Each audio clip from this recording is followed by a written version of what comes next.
Bonjour, j'espère que vous allez bien. Ici, c'est Hello Quadio, comme vous connaissez d'habitude. Je suis aujourd'hui avec Madame Kwaku et nous allons parler aujourd'hui de perte de poids. Alors, Madame Kwaku, c'est ma collègue et depuis un certain temps, j'avais constaté qu'elle avait perdu du poids. Et lorsque je l'ai approchée, elle m'a raconté les circonstances de sa perte de poids et elle m'a donné aussi quelques avantages du fait d'avoir perdu du poids. Bonjour, Madame Kwaku. Bonjour, monsieur. Comment ça va? Ça va bien. Qu'est-ce qui vous a poussé à perdre du poids? Bon, hormis les problèmes de santé, d'abord, quand j'étais en surpoids, j'avais des problèmes de santé. C'est-à-dire, j'avais mal aux genoux, j'avais du mal à respirer. Hormis les problèmes de santé, il y avait aussi des problèmes esthétiques. Parce que je ne savais plus trop quoi porter quand il fallait s'habiller. Et puis bon, quand je faisais face au miroir, j'étais vraiment pas heureuse de me voir comme ça. Et chaque fois, les autres regardent, ils disent, ah, mais vraiment, il faut perdre un peu de poids. Le regard des autres, et c'est tout ça qui m'a amené à perdre du poids. C'est parfait. Je suis vraiment surpris de voir l'engouement qui a été mis derrière cette aventure-là. Parce que ce n'est vraiment pas facile, nous le savons tous, y compris moi-même qui vous parle. Perdre du poids, c'est quand même un défi assez important. Il y a des fois où vous rechutez, où vous retombez dans les anciennes habitudes. Ça peut parfois prendre des années avant de se retrouver finalement sur le droit chemin. Ce surpoids, c'est quelque chose qui date de l'enfance, c'est un changement qui est arrivé dans la jeunesse.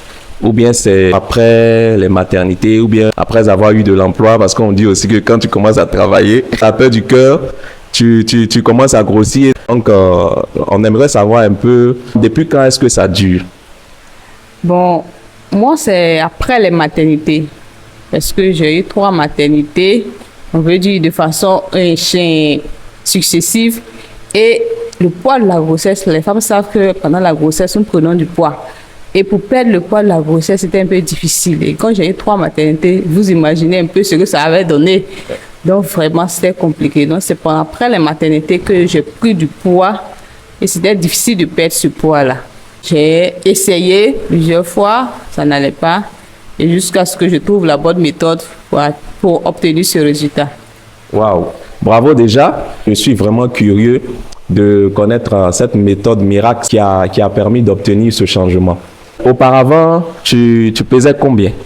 Combien de kilos? 93 kilos. Ah, 93 kilos. 93, c'était quand même un peu beaucoup. D'abord, ça t'a pris combien de temps? C'est sur combien d'années ou combien de mois que tu as pu perdre ce poids-là? Disons, j'ai commencé dans le mois de janvier. D'abord, j'avais commencé une année. Quand j'ai retrouvé la méthode, j'avais commencé une année, mais vraiment c'était un peu difficile. Donc j'ai arrêté, j'ai repris le poids, j'ai continué mes habitudes alimentaires et autres. Mais dans le mois de janvier, j'ai vu que vraiment, je tendais vers 5 kilos. Moi, ça ne m'arrangeait plus. Et puis j'ai pris sur moi et j'ai commencé à me mettre un peu au régime.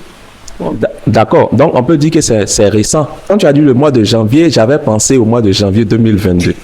C'est encore très récent. Donc, on peut dire janvier 2023, c'est ça? Oui, janvier 2023. D'accord. Donc, disons, si on tient compte du moment où je t'avais rencontré, on peut dire déjà en 2 mois, 3 mois, il y avait déjà des progrès. Est-ce que le format dans lequel tu te retrouves actuellement te convient bien ou bien est-ce que tu comptes continuer? Le format me convient, mais je compte continuer parce que je n'ai pas encore atteint le poids que je souhaite avoir. D'accord, d'accord. Et nous, on te souhaite bonne chance pour cela. Et pour le fait que tu aies déjà eu le courage de commencer et puis de pouvoir perdre autant de poids en si peu de temps, je pense qu'avec les quelques mois qui nous restent encore pour finir l'année, il y aura encore quelques progrès. Donc, tout à l'heure, je demandais combien est-ce que tu pesais juste avant de perdre du poids.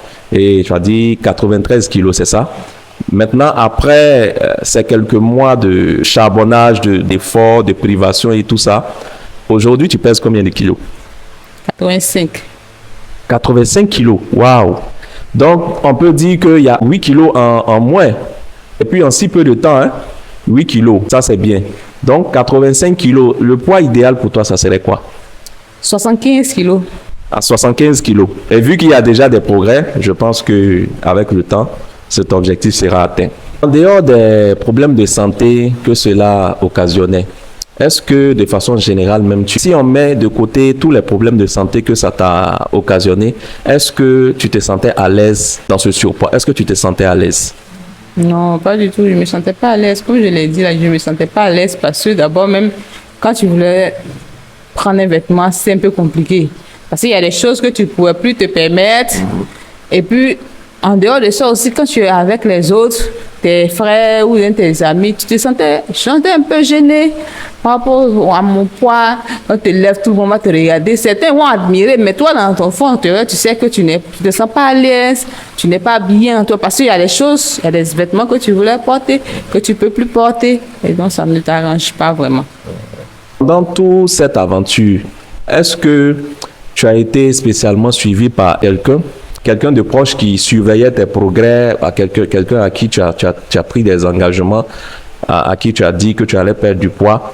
Parce que généralement, quand on engage ce genre d'aventure-là, on a toujours besoin de quelqu'un qui nous a à l'œil et qui, à tout moment, peut venir nous rappeler à chaque fois qu'on est en train de dériver. Mais est-ce que tu as été suivi par quelqu'un, un médecin ou quelqu'un d'autre? Non, je n'ai pas été suivi par un médecin, mais plutôt par mon conjoint. Parce que c'est avec lui que je vis et il lui a dit que j'allais perdre du poids. Il ne croyait pas, mais quand il me voit venir, il dit « Ah, tu as vraiment perdu du poids, hein ?» Ouais, il dit « Ah, mais tu ne croyais pas que j'allais pouvoir y arriver. » Ben, j'y suis et je continue. C'est magnifique. C'est aussi l'occasion de rappeler que dans tout ce que nous voulons entreprendre, il est très bon d'avoir aussi le soutien de son conjoint parce que le conjoint est cette personne-là qui partage notre vie, qui partage notre quotidien. Et dès qu'on a le soutien de cette personne, on sent qu'on n'est pas seul et on sent que tous les efforts qu'on est en train de faire vont finir par porter leurs fruits. Alors, Madame Kwaku, je voudrais savoir, par rapport aux décisions que tu as prises pour pouvoir perdre du poids, quelles sont les habitudes selon toi qui t'ont maintenu dans le surpoids? Donc, quelles sont les habitudes que tu as abandonnées jusque-là? Bon, jusque-là, j'ai changé d'abord ma manière de manger, de m'alimenter en fait. C'est-à-dire que moi, j'aimais beaucoup grignoter entre les repas. J'ai arrêté tout cela.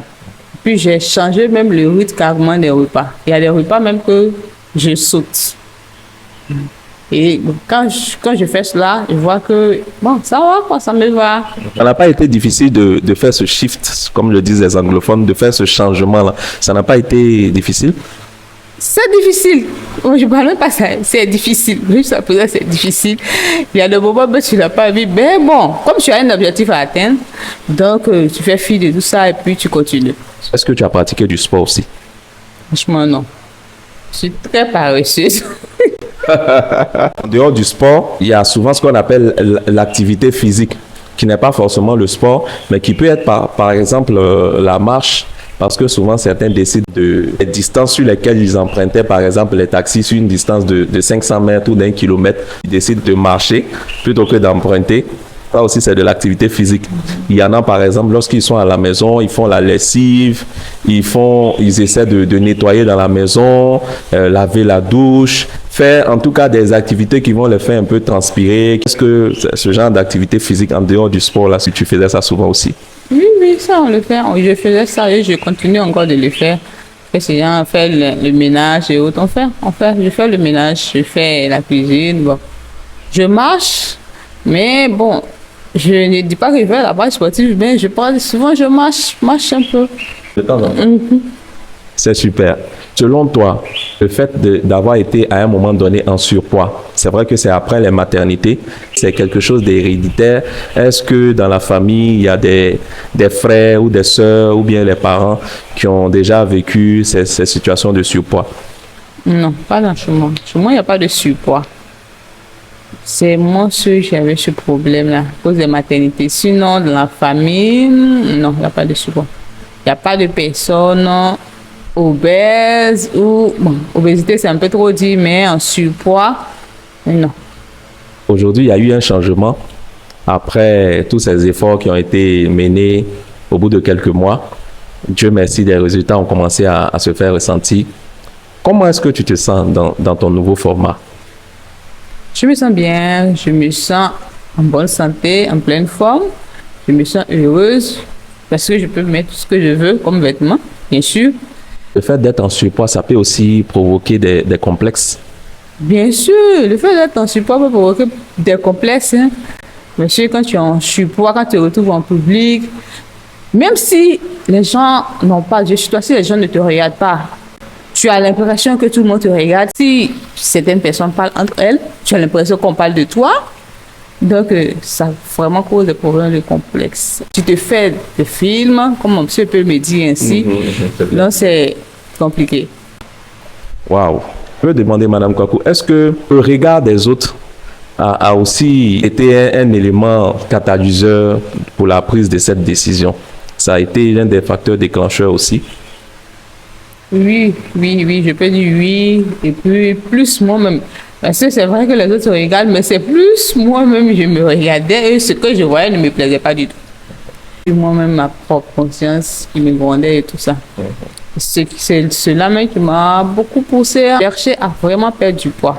Au niveau des vêtements, est-ce que tu arrivais quand même à porter ce que tu voulais, à vraiment t'habiller comme tu le voulais? Est-ce qu'il n'y avait pas souvent des problèmes où tu te sentais un peu trop serré dans certains vêtements aussi? Moi, je m'habillais pratiquement pas. Hein. Je me prends un boubou là-bas, j'enfile, quelle que soit l'occasion, et mon conjoint parlait tout le temps tu es en boubou, tout le temps tu es en boubou. Mais il dit, mais je vais porter quoi? Tu peux rien porter parce que tous les vêtements que tu avais ne te rendent plus. Et quand tu prends, tu regardes, nous les femmes, on va regarder ce côté-là, mais si ça sort pas, comment est ce côté? Quand tu portes, tu regardes dans le miroir, ce que tu vois ne te plaît pas. Donc, tu enlèves, tu te mets un boubou, et puis tu vas, et puis tu prends le raccourci, quoi. Bah, là, au moins, ça cache tout, et puis tu là. Donc, tu n'arrivais vraiment pas à te mettre tout ce que tu voulais. Ça, c'est sûr que tu peux pas quand tu es en surpoids, tu peux pas porter tout ce que tu veux. Ça, c'est sûr. D'accord. Maintenant, est-ce que après ce changement qui a eu déjà lieu, est-ce que tu arrives à quand même porter quelques vêtements qui te conviennent? Oui, actuellement ça va. Actuellement, je peux porter quelques vêtements, mais bon, comme l'objectif est encore d'atteindre, donc on continue toujours. Sinon, actuellement ça va. Quand on parle de surpoids, souvent, on a tendance à parler des difficultés physiques parfois. Et ces difficultés physiques-là, ça peut être souvent lié au fait qu'on s'essouffle un peu vite ou parfois au fait qu'on transpire un peu trop ou des fois aussi, on a du mal à pouvoir même s'asseoir correctement. Est-ce que tu as été concerné par ça aussi? Oui, moi j'étais concernée par ça. Moi-même, j'avais du mal à m'asseoir. Pas que je pouvais m'asseoir, mais quand tu marches, les cuisses se frottent. Là, c'était au niveau des genoux. J'avais commencé à avoir mal aux articulations. Et c'est ça même que je suis allée en consultation. Je me dis, non, tu es en surpoids. Bon, le médecin ne m'a pas prescrit de conseiller quelque chose en tant que tel. Il m'a dit, c'est le poids qui fait que les articulations font mal. Et quand tu parcours une petite distance nette, tu es essoufflé. Et même moi, ça allait encore plus loin, puisque j'avais même du mal à dormir la nuit. J'avais des problèmes pour respirer. Wow. Oui, jusqu'à ce point-là. Oui, j'avais des problèmes pour respirer. La nuit, c'était comme si j'étais étouffée. Et tout ça, c'était dû au surpoids. À l'entendre, je peux vraiment comprendre que c'est une situation qui est difficile à vivre. Je veux déjà dire félicitations à Mme Kwaku parce que ce qu'elle a réussi à faire, c'est quelque chose d'assez difficile. Nous savons très bien que les problèmes de surpoids et d'obésité parfois peuvent provoquer des problèmes de santé encore plus chroniques. Alors, c'est le lieu de rappeler qu'il faut vraiment faire attention à sa santé, faire attention à son alimentation, si possible même faire une activité physique qui peut vraiment nous aider à perdre du poids. Et je pense que tout ira pour le mieux. Comment est-ce que les proches ont réagi? Les parents, les frères, les sœurs et puis les collègues, comment est-ce qu'ils ont réagi quand ils ont constaté que tu as perdu du poids? Bon, les parents, vraiment, ils étaient vraiment contents. Surtout ma maman, parce qu'elle m'aide depuis longtemps. Quand elle te voit venir net, elle commence à me dire, mais tu as trop grossi, tu as trop grossi, tu as trop grossi. Et donc, quand j'ai commencé à perdre du poids, elle dit, mais c'est bien, continue. Ah, mais c'est bien, il faut continuer. Bon, les amis aussi, les collègues, certains étaient d'accord, d'autres, par contre, ils disent, non, mais ça sert à rien, toi, on ne voit pas, tu n'étais pas aussi grosse que ça. Pourquoi est-ce que tu essaies de perdre du poids? Mais bon, c'est-à-dire que c'est une raison. D'autres font pour, d'autres sont contre. Mais la majorité, ils sont heureux de la situation, quoi. Mes soeurs sont contentes pour moi. Ce que souvent les gens ils oublient, c'est que Celui qui a son propre corps, c'est lui qui sait ce qu'il vit, l'inconfort que ça provoque, c'est lui qui sait comment il se sent. Donc au final, la décision qui compte, c'est la décision de la personne concernée. Bon, souvent aussi, les gens ne sont pas toujours conscients des dangers auxquels on est exposé quand on est en surpoids. Donc c'est tout à fait normal. Quand maman t'a motivé, après avoir vu les progrès que tu as fait, comment tu t'es senti? J'étais très heureuse. J'étais très heureuse parce que avec elle, elle veut pas que tu grossisses. Parce qu'elle sait qu'il y a pas d'obésité dans la famille. Donc, elle te voit un peu en surpoids. Elle commence à parler. Non, franchement, moi, je suis heureuse. Du poids que j'ai actuellement, ça me convient. C'est vrai que j'ai un objectif à atteindre, mais actuellement, ça va. Je suis heureuse dans ma peau. On est en train de tendre vers la fin de cet entretien. J'ai une question aussi à te poser, une question très importante. Oser entreprendre une telle initiative, ça demande quand même de mobiliser certaines forces. D'où est venue cette énergie-là? Quelles sont les forces qui t'ont permis de pouvoir atteindre les progrès que tu as atteints jusqu'à maintenant? Le courage, c'est la détermination, c'est la prière pour te mettre un peu sur le chemin. Je dirais plutôt le courage et la détermination. C'est vrai que je suis chrétienne, je prie, mais je ne dis pas que je prie en fonction de ça. Plus le courage et la détermination. Il y va de ma santé et puis même de mon bien-être physique et psychologique. Je me remontais le moral, puis je dis non, vas-y, parce que tu as un objectif à atteindre. Il y a eu des fois où tu as failli abandonner?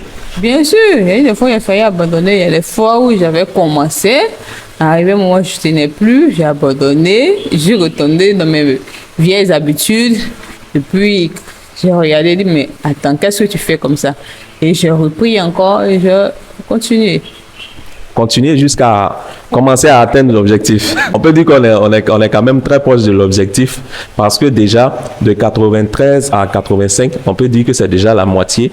Alors, je voudrais demander à nos auditeurs et ceux qui vont suivre cette vidéo de bien vouloir relater leurs expériences, que ce soit en commentaire ou en inbox. Dites-nous ce que vous pensez de cette vidéo et dites-nous également les suggestions que vous pouvez faire. Cette interview qu'on a eue aujourd'hui, avec tout ce qui a été dit, je pense qu'il y a des personnes qui pourront voir ça et ce témoignage pourra aussi les aider à réussir dans leur perte de poids. Et je voudrais demander à Madame Kwaku, qu'est-ce que cette expérience que tu as vécue, qu'est-ce que ça t'a enseigné quand tu regardes un peu toutes les fois où tu as trébuché par le passé et puis toutes les fois où tu as tenté de réussir cette perte de poids là mais ça n'a pas marché jusqu'à ce que tu finisses par réussir cette fois-ci, qu'est-ce que tu as retenu comme leçon? Bon, ce que j'ai retenu, c'est que dans la vie, il faut être persévérant. La persévérance en toute chose. Et lorsque tu te fixes un objectif, tu vas jusqu'au bout. C'est vrai qu'il y aura des difficultés, c'est normal. Mais ça ne doit pas t'empêcher d'atteindre ton objectif. Il faut être persévérant et puis il faut viser quelque chose. Tu vises quelque chose, tu vises un objectif et tu atteins cet objectif. C'est ce que cette expérience m'a appris. Voilà qui est bien dit. Pour pouvoir réussir quoi que ce soit, comme elle l'a dit tout à l'heure, il faut vraiment être persévérant. Il faut savoir ce qu'on veut. Il faut être courageux, ne jamais baisser les bras. Et il y a une des choses encore que j'ai beaucoup apprécié dans son aventure, c'est qu'elle s'est fixé un but précis. C'est un détail très important parce que souvent, on se fixe des objectifs, mais on n'a pas toujours une quantité exacte qu'on a définie. Mais dans ton cas, tu as dit que tu visais les 75 kilos. Ça, c'est un objectif précis. Et quand c'est comme ça, tu sais où tu vas. Actuellement, à 85 kilos, on sait juste qu'il y a seulement 10 kilos encore à peine. On est également situé par rapport au niveau auquel on est arrivé. Donc, c'est encore plus facile de continuer. Alors, Madame Kwaku, nous sommes au thème de cet entretien. Alors, qu'est-ce que tu peux dire à toutes ces personnes qui, depuis longtemps, essaient de perdre du poids, mais qui n'y arrivent pas, qui ont souvent perdu la motivation, qui, après avoir tenté même à plusieurs reprises, ont fini par se décourager, à se dire qu'ils ne pourront pas y arriver. Donc, considère que ce que tu vas dire maintenant, là, ce sont des paroles fortes qui vont vraiment motiver plus d'une personne, des centaines de personnes ou des milliers de personnes. Qu'est-ce que tu as à dire à toutes ces personnes-là? Celui qui veut perdre du poids, ou celui qui a des problèmes de poids, il veut fixer un objectif. C'est-à-dire le poids que tu veux atteindre, tu te fixes un objectif et puis tu y vas. Ce ne sera pas facile, c'est vrai. il y aura des hauts et des bas. Souvent que tu vas pouvoir le faire, souvent tu ne vas pas pouvoir y faire arriver. Mais si tu t'es fixé un objectif, il faut être persévérant et va atteindre ton objectif. Ça, il n'y a rien à dire. Il y aura des hauts, il y aura des bas, mais vise le poids que tu veux. Parce que tu auras le problème de santé. Quand tu seras malade, la personne ne sera là pour toi. Hein. Mais lorsque tu es en bonne santé, tout le monde est là, tout le monde t'apprécie et tout. Mais ils ne vont jamais te dire la vérité. Mais toi, tu sais ce que tu vis au fond de toi. Donc, il faudrait que tu vises ce que tu veux. Quel est le poids que toi, tu souhaites avoir? Et en fonction du poids que tu te définis, alors tu pourras maintenant suivre un régime ou bien trouver une méthode qui va te convenir et puis suivre ça jusqu'au bout. Waouh, c'est magnifique. C'est un grand message d'impact qui vient d'être délivré là par Madame Kwaku. Et j'espère que vous avez bien suivi cet entretien du début jusqu'à la fin. J'espère également que vous allez nous laisser vos réactions en commentaire, donnez-nous vos impressions. Et le plus important, c'était de passer par ce témoignage pour pouvoir édifier des personnes qui veulent également perdre du poids. Merci et à bientôt.